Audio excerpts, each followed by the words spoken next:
আমরা একটি মসজিদের অভিযোগের প্রেক্ষিতে আসলাম। তো আইসা দেখি যে মসজিদের মিটারে বিদ্যুৎ আছে কিন্তু ভিতরে বিদ্যুৎ নাই। আসলে মসজিদের মিটার হওয়ায় মাখন ভাই ওই যে ভিতরে মেন সুইচটা খুলে দেখে যে মেন সুইচের লোড সাইডের একটা তার হয়তো বা টান লেগে বা অন্য কোনো কারণে খুলে গেছে।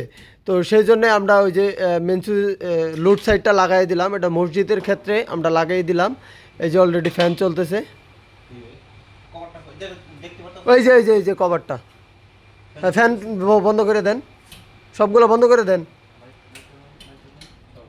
তো আমরা আসলে সাধারণত আমরা মিটারের লোড সাইডে কোনো অভিযোগ দেখি না, বা আসলে ওরাও বুঝতে পারে নাই, সেজন্য অবহিত করছে আমাদের। আমরা আসছি, আইসা দেখি যে মসজিদের মানে লোড সাইডে মেন সুইচের লোড সাইডে খুলে গেছে।